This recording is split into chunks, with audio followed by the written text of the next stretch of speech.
Wahai malaikat, cabut nyawanya Muhammad. Dengan catatan, tanya dulu kalau dia mau cabut nyawanya. Kalau tidak mau tunggu. Bayangkan, satu-satunya manusia Pak ditawari dulu. Coba kalau Pak Bupati ditanya, Pak Bupati, saya diperintah Allah cabut nyawamu, menurutmu bagaimana? Saya tahu jawabannya. Tunggu dulu, baru satu periode.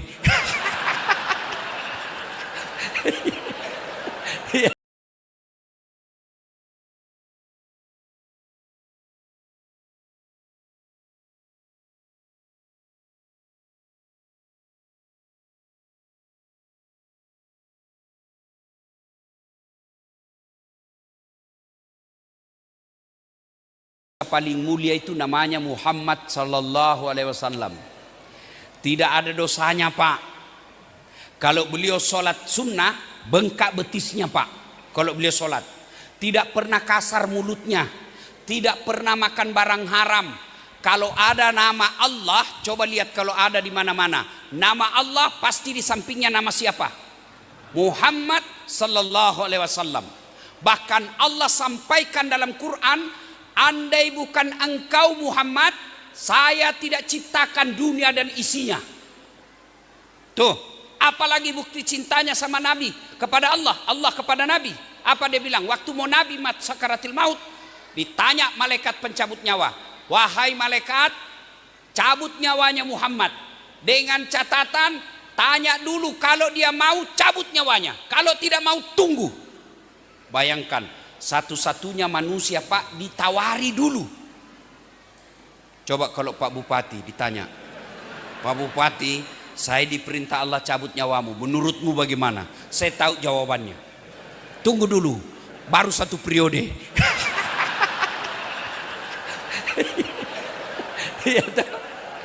Masya Allah. Begitu cintanya Allah kepada Nabi, ditanya dulu. Adik-adik, bapak-bapak, yakin manusia paling mulia Nabi Muhammad? Yakin? Yakin Nabi Muhammad paling dicintai Allah? Dengar baik-baik. Meskipun beliau manusia mulia, diusir dari Mekah ke Madinah. Coba, diusir Pak. Siapa yang ngusir? Pamannya sendiri, Abu Lahab namanya. Abu Lahab itu saudara dengan Abdullah, bapaknya Nabi. Pamannya yang ngusir. Ketika diusir, dikepung rumahnya. Mau dibunuh Pak, mau dibunuh Nabi Muhammad, dikepung rumahnya. Dalam sejarah dijelaskan, kucing aja lewat malam itu pasti kelihatan. Tapi Allah perintahkan Nabi membaca salah satu surah. Siapa yang tahu ini ayat yang dibaca Nabi? Siapa yang tahu? Saya kasih hadiah.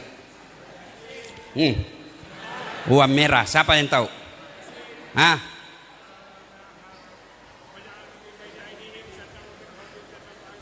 Surah apa? Surah Yasin ayat 100.000. Bapak, itu uang ustadz. Beda dengan uang polisi. Tapi itu polisi juga ya kasih saya Pak. Ayo Pak. Nabi Muhammad pada saat rumahnya dikepung, waja'alna min baini aidihim saddan wa min halfihim saddan fa'agsainahum fahum la yubsirun. Nabi lewat keluar rumah Pak, enggak ada yang lihat. Enggak ada yang lihat. Mereka terbuka matanya, Nabi lewat, enggak ada yang lihat Pak. Ini yang dia baca mahasiswa kalau ada sweeping lalu lintas. Begitu dilihat polisi, dia baca, waja'alna min baini aidihim saddan wa min halfihim. Hup, lewat, prek, ditilang. Kata mahasiswaku, Pak Ustadz bohong-bohong, saya baca ini ayat kok saya ditilang. Saya bilang, memang kenapa kau ditilang dek? Saya tidak pakai helm.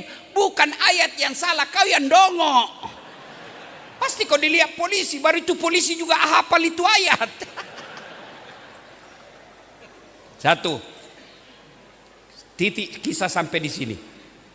Ini dulu saya jelaskan. Pertama, tidak ada orang tidak ada masalah, Pak. Lihat nih, Nabi Muhammad paling hebat akhlaknya. Tidak pernah makan barang haram, tidak pernah ganggu orang, tidak bicara kasar, ibadahnya tidak pernah lepas, sholat 5 waktunya berjamaah, Senin Kamis selalu, tiap malam tahajud. Ternyata ada juga masalahnya. Apa masalahnya? Diusir dari kampungnya. Berarti tidak ada orang tidak ada masalahnya, Pak. Mana orang tidak ada masalah? Coba lihat adik-adik, waktu kuliah apa masalahnya? Mau apa? Mau sarjana. Iya toh? Sudah sarjana selesai masalahnya? Mau kerja. Sudah kerja selesai masalahnya? Dapat Kepulauan Anambas. Jauh dari Makassar. Iya. Sudah jadi pegawai selesai masalahnya? Belum. Mau jadi kepala bagian. Sudah jadi kepala bagian selesai masalahnya? Enggak. Mau jadi kepala dinas? Sudah jadi kepala dinas selesai masalahnya? Belum. Mau jadi sekda. Sudah jadi sekda selesai masalahnya? Enggak. Mau jadi bupati. Sudah jadi bupati selesai masalahnya? Belum. Masalah besar. Mau 2 periode. Sudah 2 periode selesai masalahnya? Enggak. Ditangkap KPK. Iya toh? Mana ada orang tidak ada masalahnya? Ini di depan saya. Muka-muka penuh masalah kita ini semua, Pak. Saya, Pak Bupati, Bapak pikir tidak ada masalah saya, Pak? Bahasa masalah saya, Pak. Hampir tidak ada pernah ada di rumah. Kadangkala kita pergi, nanti diantar jemput Pak Ustadz. Setelah selesai acara, tidak diantar pulang. Ayo, tidak ada orang tidak ada masalahnya. Apalagi secara pribadi, Pak. Setelah saya viral, banyak masalah saya, Pak. Banyak janda-janda curhat. Pak Ustadz, baru meninggal istriku, suamiku baru meninggal, adakah doa-doa penenang jiwa? Baca ini, Bu, kalau lagi galau. Lama-lama dia bilang, Pak Bupati, alhamdulillah saya sudah tenang Ustadz. Maukah Ustadz menjadi imam dalam hidupku? Mohon maaf Ibu, saya bukan imam, saya penceramah. Tidak ada orang, tidak ada masalahnya, Pak. Semua kita punya masalah. Ayo, coba lihat dalam rumah tangga. Ada orang kasihan, sudah 2 anaknya. Apa masalahnya? Tidak ada rumahnya. Ada orang sudah ada rumahnya. Apa masalahnya? Tidak ada anaknya. Ada rumah, ada anak. Apa? Mertuanya selalu ikut campur urusan. Mertuanya baik, rumah ada, anak baik. Ada apa masalahnya, Ustaz? Iparku adalah maut. Iya toh? Tidak ada orang tidak ada masalahnya. Semua kita punya masalah. Coba, bapak-bapak nih. Bapak punya istri cantik. Bapak pikir bukan masalah? Masalah, Pak. Apalagi kalau suaminya jelek. Tambah masalah. Berarti bagus kalau jelek istri. Masalah juga, Pak. Bapak malu lagi jalan sama dia. Mana ada orang tidak ada masalahnya? Pegawai honor. Apa masalahnya? Mau masuk P3K? Apakah namanya itu? Pegawai tidak tetap. P3, ya P3. Pegawai tidak tetap, pegawai honor. Sudah 10 tahun pegawai tidak tetap. 10 tahun pegawai tidak tetap. Sudah itu tetap tidak pegawai. Tidak ada orang, tidak ada masalahnya, Pak. Semua kita punya masalah. Berarti kalau begitu, bukan masalah yang jadi masalah kita. Masalah kita, mau ndak kita menghadapi masalah itu? Tidak ada orang, tidak ada masalahnya, Pak. Kisah Nabi, paling baik akhlaknya, paling baik ibadahnya, paling baik sama orang. Ada juga masalahnya, Pak. Apalagi kita pegawai negeri, pasti banyak masalah. Pegawai honor, pasti banyak masalah. Bupati, banyak masalah. Makin tinggi jabatan orang, makin besar masalahnya. Iya. Berarti yang jadi masalah bukan masalah.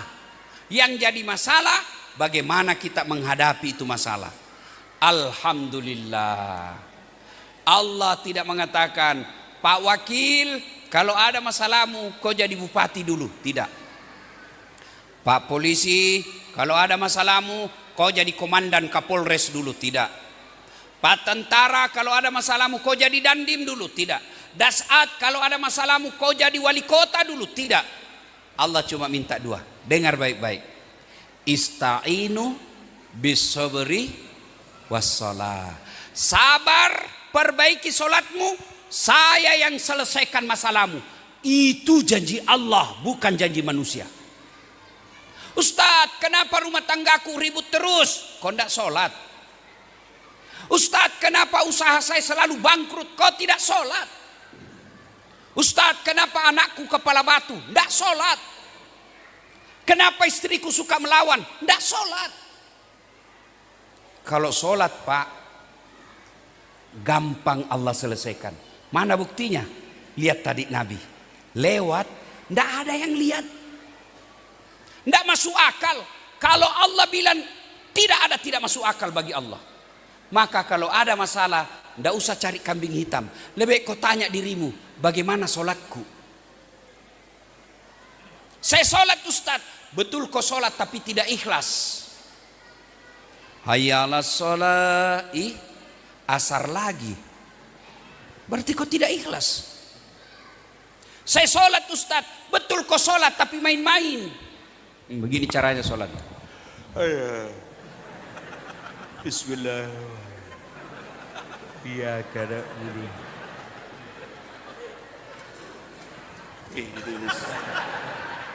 Siapa ajar kau sholat makoti polo? Begini dia sholat. Allah. Bapak ketawa karena bapak semua pelakunya kan? Sholat. Sholat matanya seperti pencuri. Dia sholat bukan ingat Allah. Apa diingat? Uang. Allahu Akbar. Tadi 200.000 uangku. Beli pulsa 50.000. Beli minyak 50.000. Mana 100 ini? Allahu Akbar. Sami Allah. Sampai diperiksa kantongnya, Pak, lama sholat. Allah. Rakaat kedua belum didapat. Rakaat ketiga belum dia temukan. Begitu. Assalamualaikum. Oh, di bawah sadel sesimpan. Berarti bapak sholat tidak ingat Allah, cari duit. Maka saudara-saudara sekalian, hikmah tahun baru pertama, perbaiki sholat. Perbaiki sholat. Kecil buat Allah lunasi utangmu. Kecil buat Allah kasih kau kerjaan. Kecil buat Allah bahagiakan rumah tanggamu. Allah cuma minta perbaiki sholatmu. Saya kasih contoh. Siapa punya dunia? Siapa punya dunia? Ayo jawab. Siapa punya dunia? Allah. Artinya tidak mungkin duniamu baik kalau yang punya dunia kau jauhi. Contoh, saya akrab sama Pak Bupati. Lalu saya datang ke Kepulauan Anambas. Tabe Pak Bupati, Pak Ustadz Dasat, apa kabar? Saya lagi ada di Anambas ini Pak Bupati.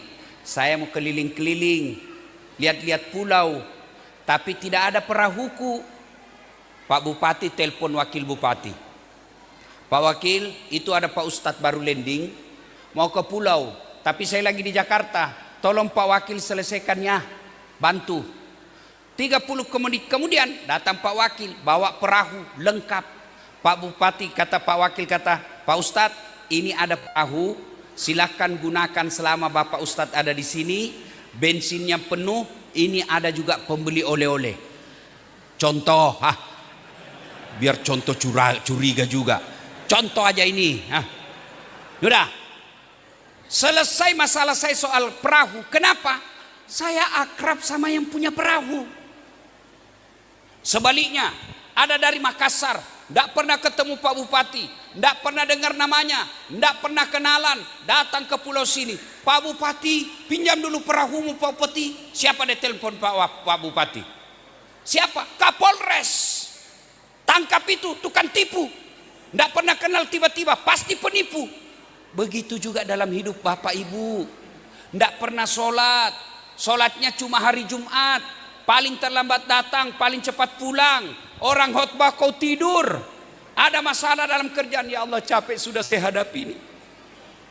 Kenapa hidupku susah sekali ya Allah, capek saya sudah hadapi. Allah berfirman, malaikat, karena dia sudah capek, cabut nyawanya. Tuan-tuan yang saya hormati, perbaiki sholat. Kecil buat Allah. Kecil buat Allah kasih kita ini. Sholat aja. Sholat perbaiki. Kalau Bapak pelihara sholat, Allah yang selesaikan semua urusan. Saya kasih lagi contoh kedua. Pak Bupati ada ajudan. Tapi jarang, hampir tidak pernah dipakai. Saya selama beliau ini sama-sama hampir 1 hari, tidak pernah saya lihat ajudannya. Tapi pejabat pada umumnya punya ajudan. Itu kalau bupatinya panggil, ajudan. Itu ajudan Pak, biar lagi duduk, langsung lompat. Siapa? Kalau perlu dia makan kacang, dia makan dengan bulat-bulat. Siap. Perintah. Ada kira-kira ajudan dipanggil, ajudan. Tunggu dulu Pak. Ada kira-kira Bapak punya ajudan, ajudan. Bapak ndalik saya sibuk. Tidak mungkin. Padahal bupati ada pensiunnya. Bupati ada hilang jabatannya. Tapi kenapa anak buahnya takut mengatakan tunggu? Lalu kenapa ketika Allah memanggil kita, hayya 'alas shalah, apa jawaban kita? Tunggu, lagi ada pembeli. Hayya 'alas shalah, tunggu, lagi meeting. Bupati kau tidak takut, kau tidak berani katakan tunggu. Kapolres kau tidak berani katakan tunggu. Pak Wakil tidak berani kau katakan tunggu. Padahal mereka semua makhluk yang hilang jabatannya. Lalu kenapa ketika Allah memanggilmu kau katakan tunggu? Pantas 12 tahun kau PNS, tidak bisa kau lepas dari kredit. Tuhanmu kau suruh menunggu. Maka adik-adik sekalian, dengar baik-baik. Yang lagi cari masa depan, yang lagi kuliah, lagi sekolah, lagi cari kerja, kecil buat Allah kasih kamu kerja. Gimana caranya? Perbaiki aja sholatmu, Allah yang selesaikan masalahmu. Saya sudah sholat Ustaz, kenapa Allah tidak kasih saya apa yang saya mau? Berarti apa yang kamu mau tidak baik buat kamu. Contoh, dulu tamat SMA Pak Putih, saya daftar tentara. Tes fisik tidak lulus. Kenapa? Ceper. Tidak cukup tinggiku Pak. Waktu itu saya protes. Ya Allah, kenapa kau lahirkan saya dalam keadaan pendek? Kau tidak rugi jadi Tuhan kalau kau tambah 1 senti. Saya tidak lulus Pak. Teman saya lulus. Sekarang pangkatnya teman saya itu AKBP. 2 bunga. Di Polda Sulbar. Pakai baret merah. Karena dia reserse. Baret merah. Saya karena tidak lulus jadi ustadz pakai baret putih. Alhamdulillah Pak, dengan baret putih yang saya pakai, mulai baret hitam sampai baret merah saya ceramai semua. Nih. Coba kalau saya lulus sampai sekarang itu, setengah mati saya hormat Pak. Ya Pak, siap komandan, siap komandan, siap komandan, siap komandan. Sekarang saya jadi ustadz, mereka semuanya hormat sama saya. Maka Bapak Ibu, perbaiki sholatmu. Kalau ada kamu minta tidak dikasih Allah, hakul yakin yang kamu minta tidak baik. Contoh lagi. Ya Allah, berikan saya rezeki supaya saya bisa beli pesawat pribadi. Supaya saya bisa ceramah kemana-mana. Berikan saya pesawat pribadi. Tiba-tiba minggu depan Allah kabulkan Pak. Saya tentukan bingung di mana saya mau parkir. Bagaimana pesawatmu? Aturnya, pramugarinya, pilotnya, berapa gajinya? Maka Allah katakan, tidak bisa kau punya pesawat dasar, mobil aja kau punya. Maka saudara-saudara, kalau ada masalah, perbaiki sholat.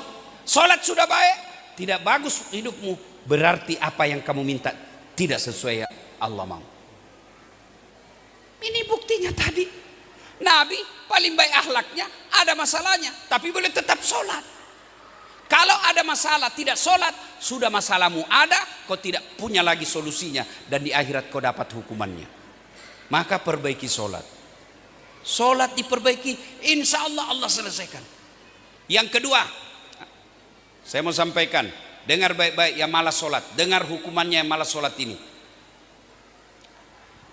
Ada 10 temannya setan.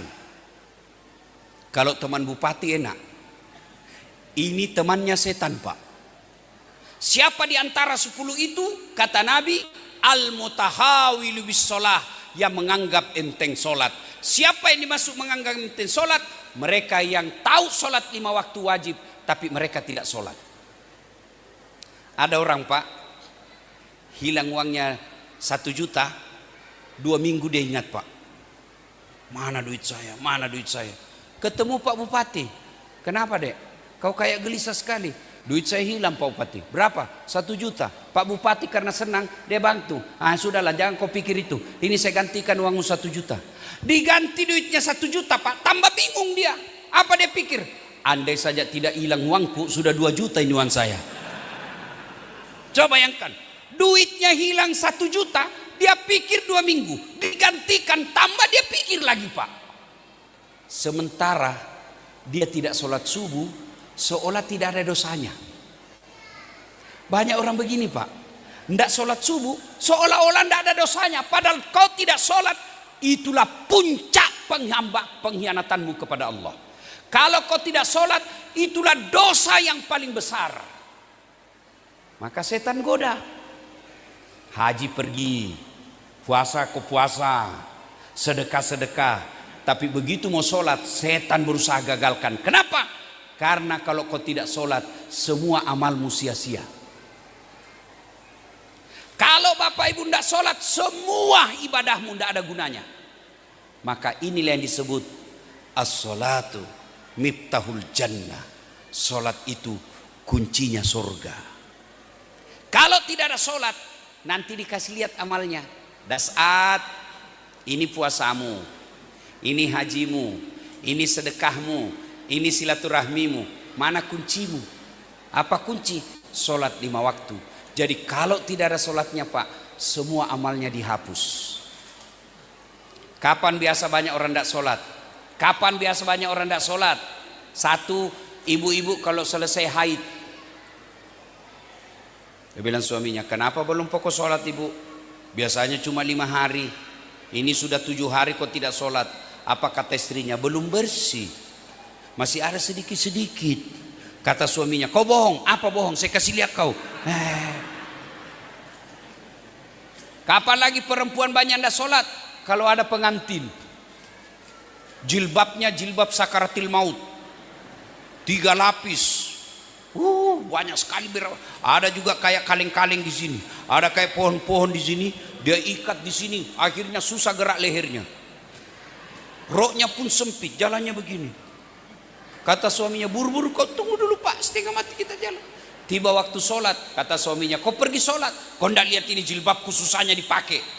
Gara-gara jilbab dia tidak sholat. Orang seperti ini Pak, itulah orang yang paling celaka. Apa alasan bapak tidak sholat? Ustadz, saya tidak bisa kena air, tayamum. Ustadz, kami di laut Ustadz, di tengah laut, baju kami kotor. Allah tahu bapak lagi ngelayan, tapi baju saya kotor. Allah tahu, Allah maha bijaksana. Sholat aja Pak, mau penuh oli, mau penuh bau ikan, laksanakan. Kenapa? Darurat namanya. Sah. Ustadz, kita tidak tahu kiblat, tengok saja di mana matahari terbenam. Kau hadapkan perahumu. Allahu Akbar. Tiba-tiba perahu goyang. Tidak usah juga kau goyang-goyang juga begini. Jangan ketawa, saya serius ini. Ustadz, kita di tengah hutan, habis kencing, tidak ada air Ustadz. Kalau bapak tidak kena dapat air, boleh pakai daun. Caranya, ini rahasia, jangan kasih lihat mama-mama. Ambil daun 3 lembar. Sudah? Lihat baik-baik cara gosoknya. Ambil daun pertama, gosok ke bawah. Ambil daun kedua, gosok ke atas. Ambil daun ketiga, gosok lagi ke bawah. Begitu cara gosoknya. Jangan begini. Tambah kotor Pak. Ternyata selesai gosok begitu, dapat air, tetap wajib dicuci wudhu baru sholat. Kalau tidak dapat air, selesai tayamum. Apa lagi? Apa alasanmu tidak sholat? Ustaz, saya sariawan Ustaz. Sholat sariawan.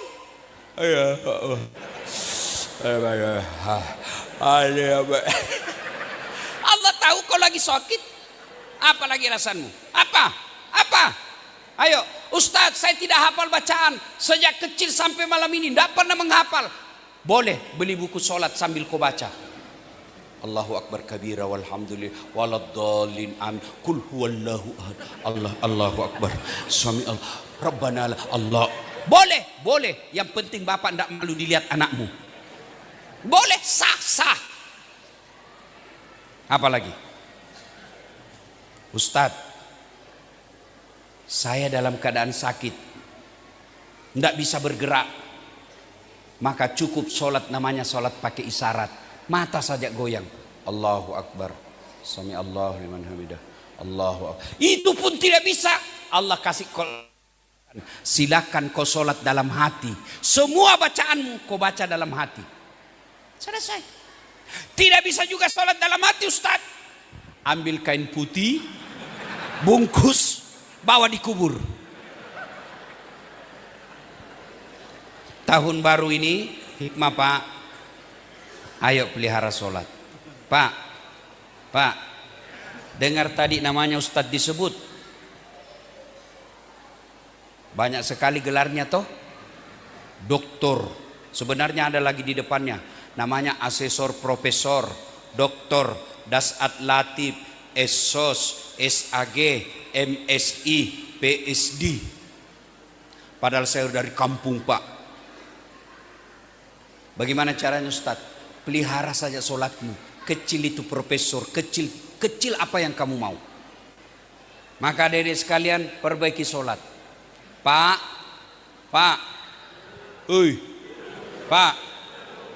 lebih baik pelihara kambing di rumah daripada anakmu yang tidak sholat. Bu, ibu, lebih baik pelihara kambing daripada suamimu yang tidak sholat. Kenapa bisa Ustaz? Dengar, kambing kalau dia nakal tidak ada guna, boleh dijual. Tidak ada yang beli Ustaz, bawa pulang ke rumah, potong. Dagingnya jadi sate, isi perutnya jadi coto Makassar. Lidahnya sop lidah, pipinya sop pipi, ekornya sop buntut, pelernya obat kuat. Iya toh, kambing nakal potong. Tapi kalau suamimu tidak salat, kamu apa? Bu, sudah jelek, bau keteknya, malas kerja, tukang tipu, kasar ngomong, setiap bicara tak lempar-lempar liurnya. Mau diapa? Jual? Tidak ada yang mau beli Pak. Potong? Siapa mau makan?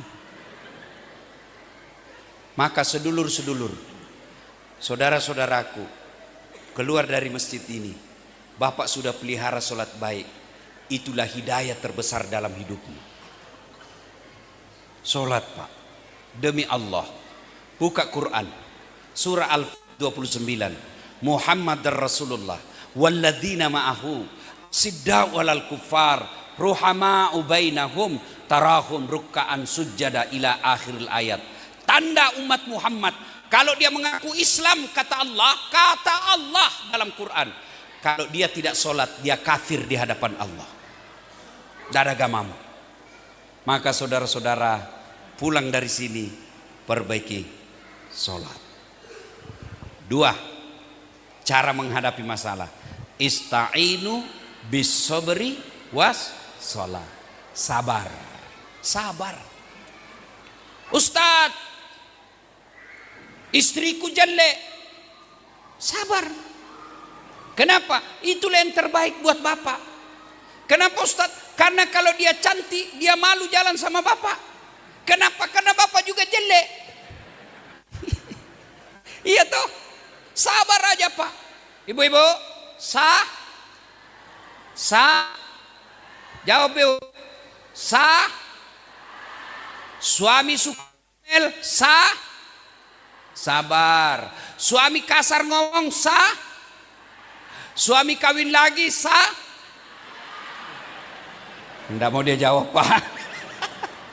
Sabar aja, Pak. Tidak adalah kalah ini ilmu sabar. Seorang pejabat, seorang pimpinan, kalau dia tidak punya rasa sabar, maka tidak akan tenang anak buah bekerja. Sabar, Pak. Sabar. Tidak ada sudah kalah itu. Ekonomi susah, Ustaz. Sabar. Bukan dengan cara mengamuk-ngamuk. Sabar bagaimana itu? Maksudnya, sebenarnya Pak, dengar. Sebenarnya kita masalah ekonomi ini bukan karena tidak ada rezeki dari Allah, tapi kita tidak sabar menerima pemberian Allah.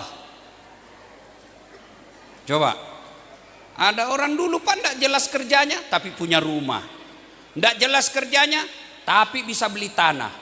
Kenapa? Karena pandai menyikapi ekonomi. Orang dulu mau minum masa air Pak, sekarang beli air botol aja beli, naik bensin mahal, ngamuk dia. Air minum lebih mahal dari bensin, tidak mau sudah masak Pak. Ibu-ibu zaman dulu dua aja itu pancinya, panci masak, panci nasi, gorengan. Sekarang panci Pak macam-macam, ada teflon, lain dia pakai memasak, lain dia pakai menggoreng. Banyaknya pancinya tapi tidak pernah masak. Mau makan GoFood.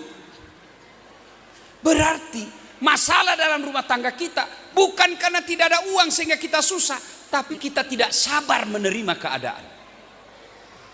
Bapak Ibu saudara-saudara sekalian, sabar. Tiga. Tadi hikmah pertama dari kisah ini, hijrah, pelihara solat. Kalau solat dengan baik, tidak ada yang mustahil bagi Allah. Berikutnya, keluar Nabi. Nabi sembunyi di Gua Zur. Nabi sembunyi di Gua Zur, ditemani oleh Abu Bakar Siddiq. Ditemani Abu Bakar Siddiq, bersembunyi di dalam Gua Zur. Nabi karena capek, tidur di pahanya Abu Bakar. Nabi enak tidurnya, pulas.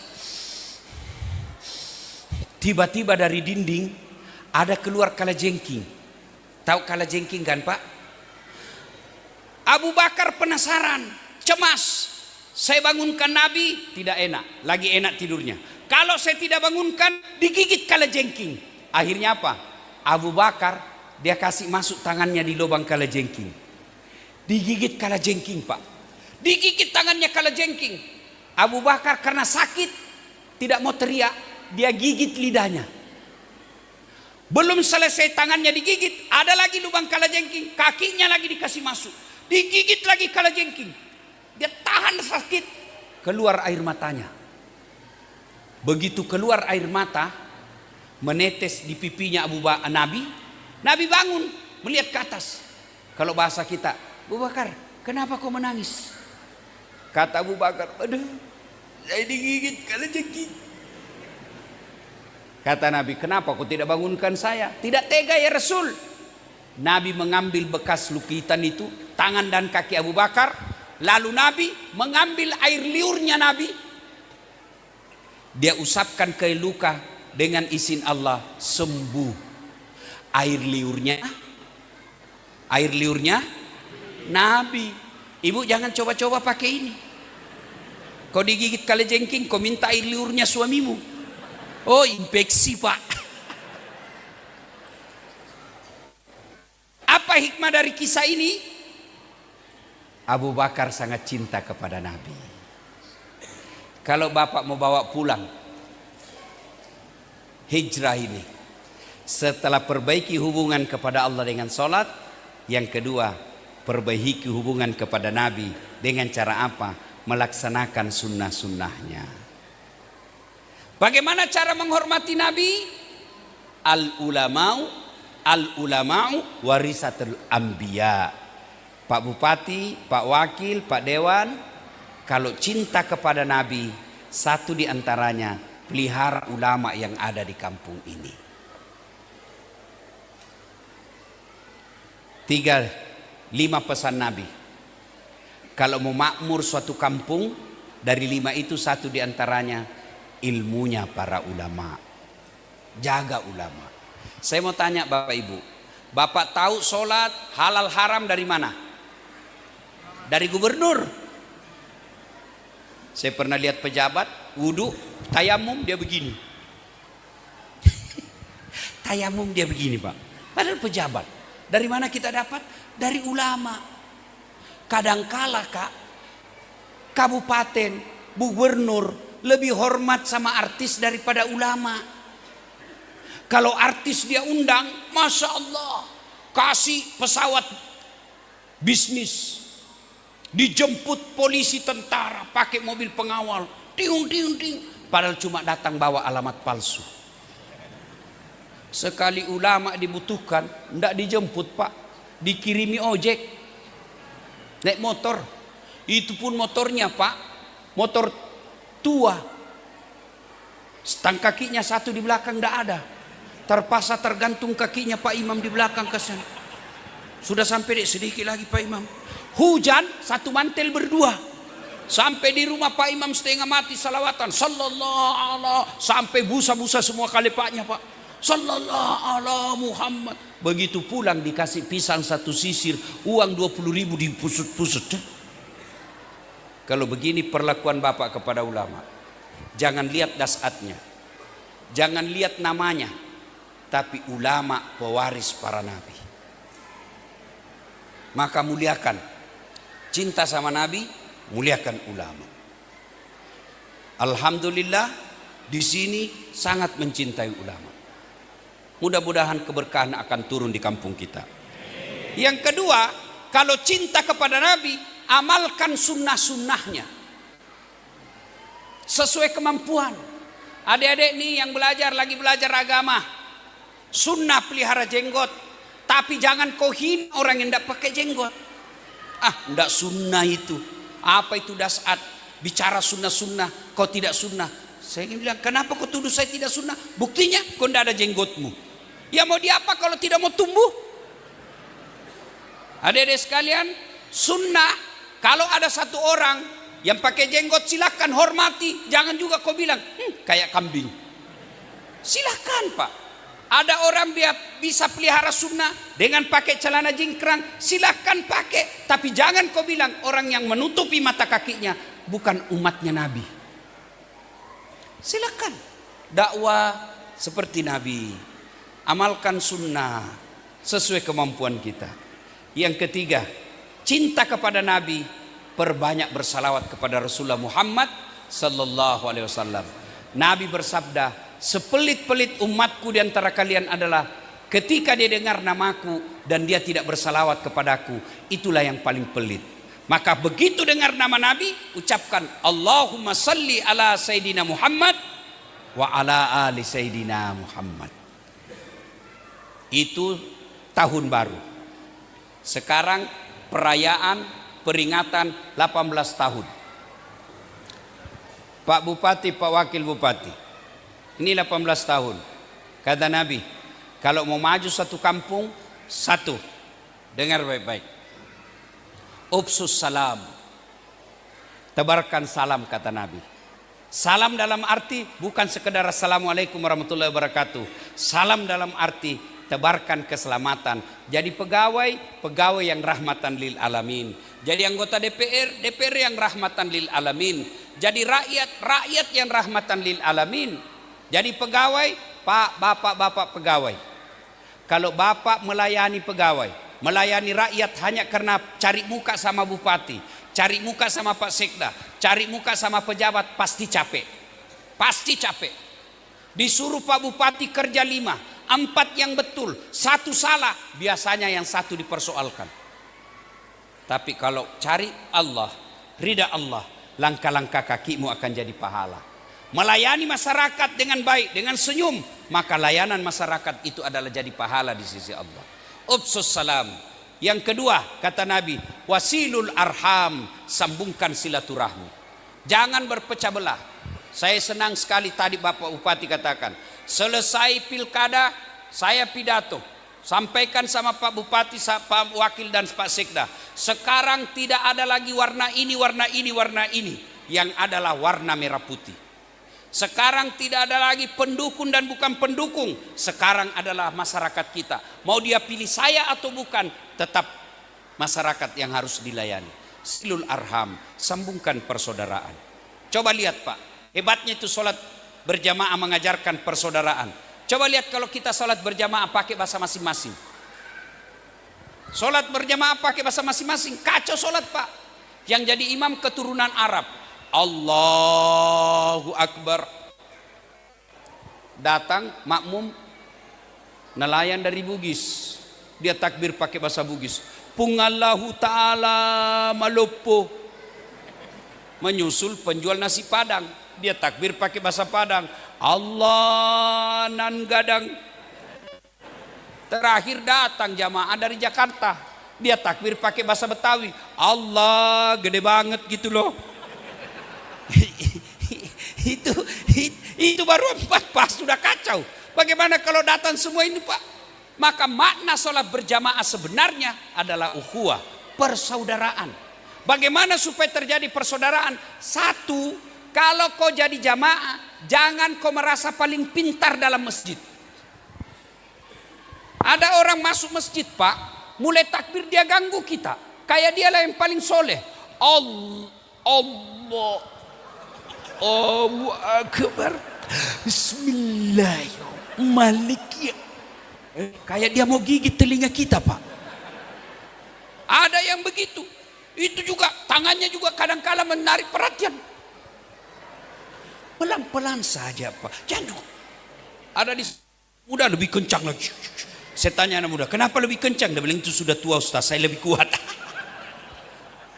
Apalagi kadang-kala kalau kau jadi makmum, jangan kau ganggu dengan mazhabmu dengan orang lain. Contoh, ada kaki itu biasa kan? Allahu Akbar. Kasih pindah kakinya.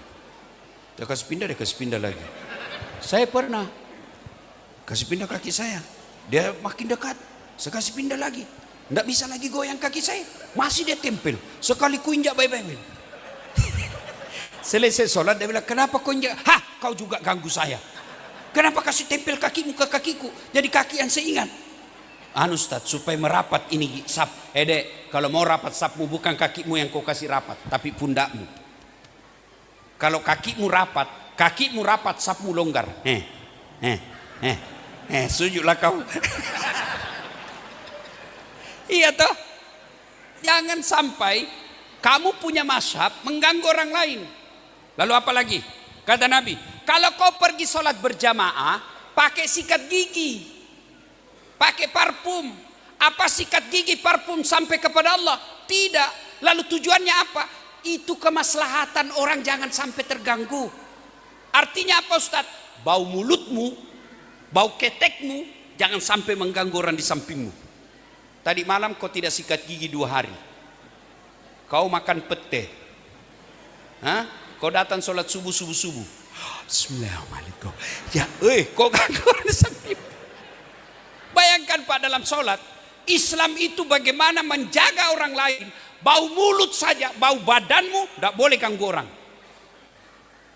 Jadi saya heran, ada orang Islam jin berjamaah di jidatnya gara-gara sholat jemaah. Pengurus masjid, tapi di kampung tidak ada yang senang.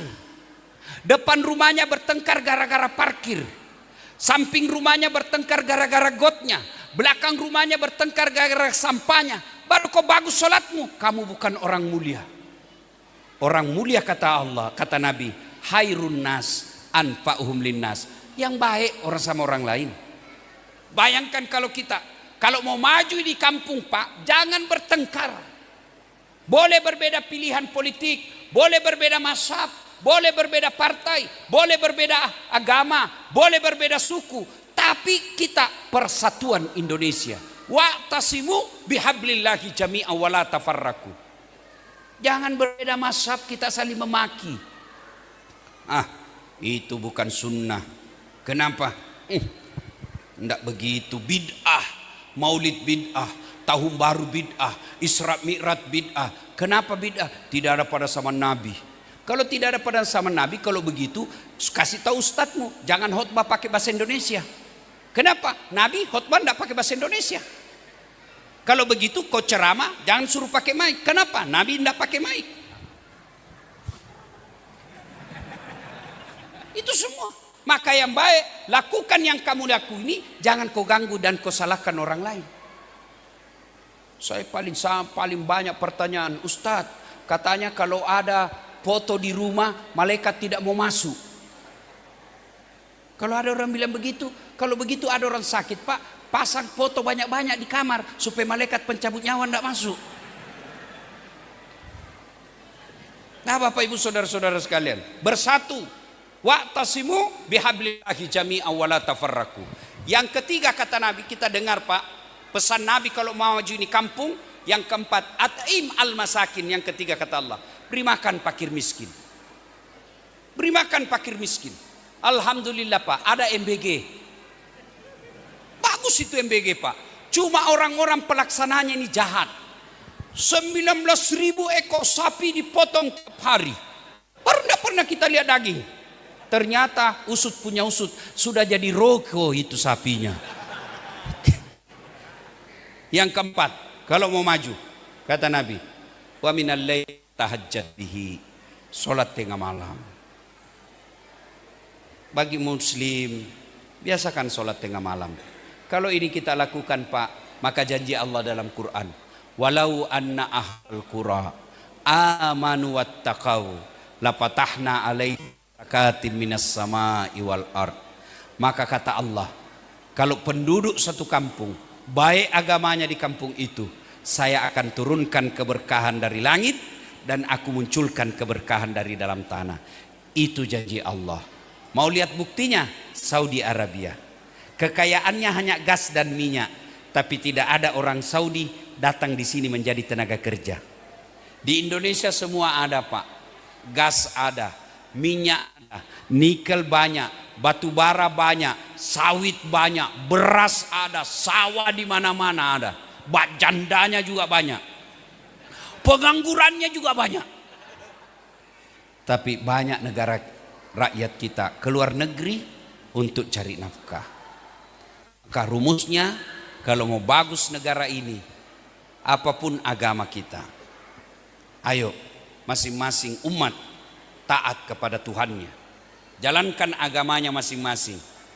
Insya Allah, Allah berkahi kampung ini. Bapak Ibu saudara-saudara sekalian, banyak yang ingin kita sampaikan, tapi waktu yang terbatas.